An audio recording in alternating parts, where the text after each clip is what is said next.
Hindenburg நிறுவனம் மீண்டும் ஒரு நெருப்பை பற்ற வச்சிருக்கிறாங்க. அவங்க பற்ற வச்ச அந்த நெருப்பு இந்தியா முழுக்க அரசியல் தளத்தில் பற்றி எரிந்து கொண்டிருக்கு.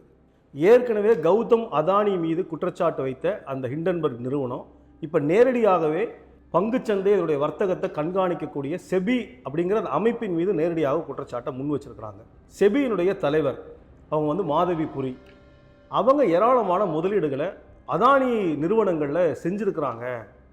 ஆகவே தான் ஏற்கனவே நாங்கள் அதானி மீது குற்றச்சாட்டு வைக்கிற போது அந்த குற்றச்சாட்டில் உண்மை இல்லை அப்படின்னு அதானியை அவங்க பாதுகாத்தாங்க அப்படின்னு ஆதாரத்தோடு இப்போ ஒரு குற்றச்சாட்டை அவங்க முன் வச்சிருக்கிறாங்க. செபி அதற்கு ஒரு மறுப்பு அறிக்கையை வெளியிட்டிருக்கிறது. ஹிண்டன்பர்க் நிறுவனம் சொல்லியிருக்கக்கூடிய குற்றச்சாட்டில் எந்த உண்மை தன்மையும் இல்லை, ஒரு காழ்ப்புணர்ச்சியோடு அந்த நிறுவனம் தன்னுடைய பொருளாதார நலனை பாதுகாப்பதற்காக இப்படி குற்றச்சாட்டை வைக்கிறாங்க அப்படின்னு மலுப்பலாக ஒரு மறுகருப்பியை வெளியிட்டிருக்கிறாங்க. ஆனால் உண்மையிலே ஹிண்டன்பர்க் நிறுவனம் தரவுகளோடும் ஆதாரங்களோடும் அந்த குற்றச்சாட்டை ரொம்ப சீரியஸாக முன் வச்சிருக்கிறாங்க. அதாவது அதானிக்கு சொந்தமான எந்தெந்த நிறுவனங்களில் இந்த செபியினுடைய சேர்மனுக்கும் அவருடைய கணவருக்கும் முதலீடுகள் இருந்தது, இந்த முதலீடுகள் எப்போதெல்லாம் மேற்கொள்ளப்பட்டது, எந்தெந்த நிறுவனங்களில் செபி சேர்மனுடைய கணவர் தவுல் புரி அவர் கன்சல்டண்ட்டாக இருந்தார், அவருக்கு எவ்வளோ ஊதியம் கிடைச்சிது, அதில் செபி சேர்மனுக்கு எவ்வளவு பங்கு இருக்குது, ரெண்டாவது இந்த நிறுவனங்களுக்கெல்லாம் இசைவாக செபி எப்படி பங்குச்சந்தையிலிருந்து விதிகளை தளர்த்தி இந்த கம்பெனியை ஃபேவர் பண்ணாங்க என்று பட்டியலோடு பல விஷயங்களை இப்போ ஹிண்டன்பர்க் நிறுவனம் இந்த அறிக்கையை வெளியிட்டிருக்கு. ஒரு மலுப்பலாக செபி வெளியிட்டிருக்கிற அறிக்கையில் 2 அம்சங்கள் இருக்குது. என்ன அப்படின்னா, இந்த குற்றச்சாட்டை நாங்கள் துவக்க நிலையிலேயே நிராகரிக்கிறோம், யாரும் நம்ப வேண்டாம் அப்படின்னு சொல்கிறாங்க. ரெண்டாவது, இந்த குற்றச்சாட்டை நம்பி பங்குச்சந்தையை நீங்கள் சந்தேகப்பட வேண்டாம், பங்குச்சந்தை ரொம்ப வலுவாகத்தான் இருக்குது, அவை முதலீடை நீங்கள் திரும்ப பெற்றுக்கொள்ளாதீங்க அப்படின்னு அவங்க கேட்குறாங்க. அது ஏதோ மக்களை நோக்கி வைக்கப்பட்ட ஒரு வேண்டுகோள் அப்படிங்கிறத விடவும் உண்மை என்ன அப்படின்னா, பங்குச்சந்தையில் ஏதாவது ஆட்டம் கண்டால் அதானிக்கு ஏதாவது நெருக்கடி வந்துருமாங்கிற கவலை தான் செபியினுடைய அறிக்கையில் வெளிப்படுது. ஏன்னா ஏற்கனவே ஹிண்டன்பர்க் ஒரு குற்றச்சாட்டை முன்வைக்கிற போது இந்தியாவுடைய பணக்காரர் பட்டியலில் முதல் நிலையில் இருந்த அந்த அதானி 20 இடங்கள் கீழே போனார். மீண்டும் அப்படி அதானிக்கு ஏதாவது ஆயிடக்கூடாதாங்கிற பதட்டத்தோடு தான் செபி இந்த அறிக்கையை முன் வச்சாங்க. ஆனால் உண்மையில் இந்த குற்றச்சாட்டு முன்வைத்த பிறகு துவங்கிய பங்குச்சந்தையில் அதானி நிறுவனத்துடைய எல்லா பங்குகளும் 3% 6.5% வரைக்கும் குறைந்திருக்கிறது. 56,000 கோடி ரூபா வரைக்கும் அதில் முதலீடு செய்த மக்கள் ஒரே நாளில் இழந்திருக்கிறாங்க அப்படிங்கிற உண்மை யதார்த்தமாக இருக்குது. செபியினுடைய அறிக்கை மலுப்பலாக இருக்குது. ரெண்டாவது, மாதவி புரி ஒரு அறிக்கையை வெளியிட்டிருக்கிறாங்க. அவங்க சொன்ன அறிக்கை என்ன இருக்குது அப்படின்னா, ஆம், நாங்கள் அதானி நிறுவனத்தில் முதலீடு பண்ணியிருக்கிறோம், நாங்கள் மறுக்கலை. ஆனால் அந்த முதலீடு எப்போ மேற்கொள்ளப்பட்டது? நான் சேர்மன் ஆகிறதுக்கு முன்னாடி, அதாவது செபியில் நான் மெம்பராக இருக்கிற போது நான் இன்வெஸ்ட் பண்ணியிருக்கிறேன், நான் சேர்மன் ஆனதுக்கு பிறகு எந்த இன்வெஸ்ட் பண்ணலை அப்படின்னு ஒரு மறுப்பை சொன்னாங்க. அதற்கு ஆதாரத்தோடு ஹிண்டன்பர்க் நிறுவனம் மறுப்பை வெளியிட்டிருக்கிறது.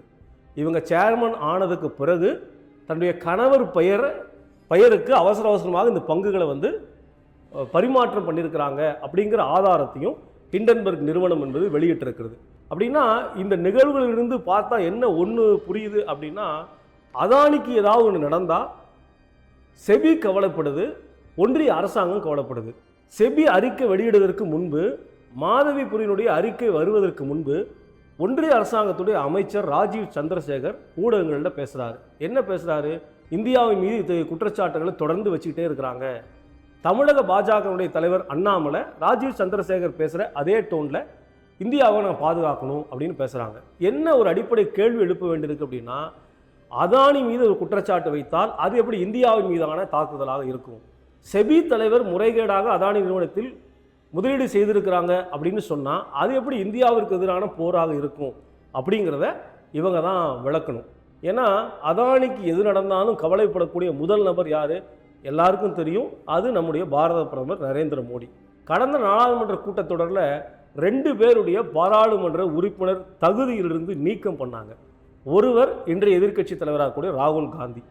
அவர் என்ன சொன்னார்? ரொம்ப பகிரங்கமாக சொன்னார், நம்முடைய பிரதமர் மோடி அதானியுடைய வேலைக்காரன் அப்படின்னு சொன்னார். His a servant, primary servant of Adani அப்படின்னு சொன்னார். பொறுத்துக்குவாரா? இந்த உண்மையை வெளியே சொல்லிட்டா கோபம் பாராளுமன்ற உறுப்பினர் பதவியை பறிச்சிட்டாரு.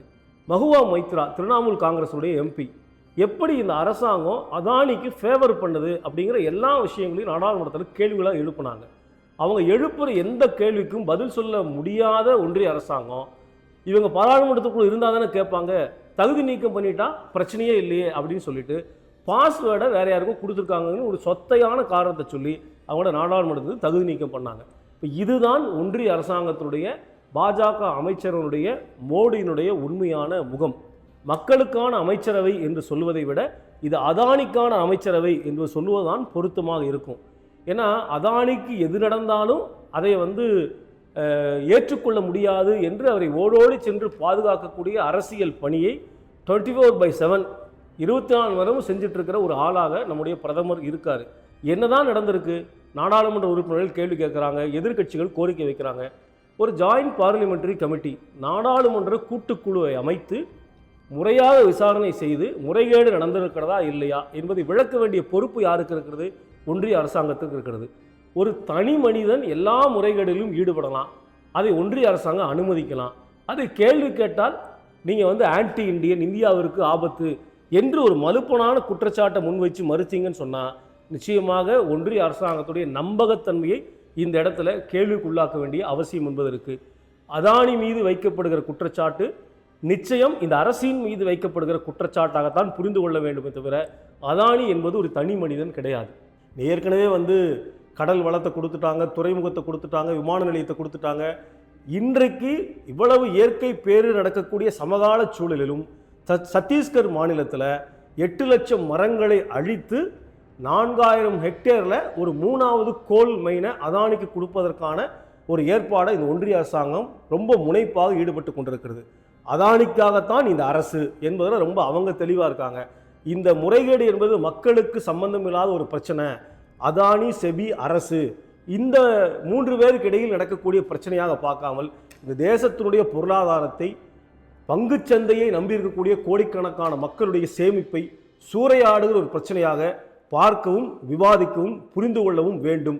இந்த முறைகேடை தடுக்கவில்லை என்று சொன்னால் நிச்சயமாக மக்களுடைய போராட்டத்தை நாம் தவிர்க்க முடியாது.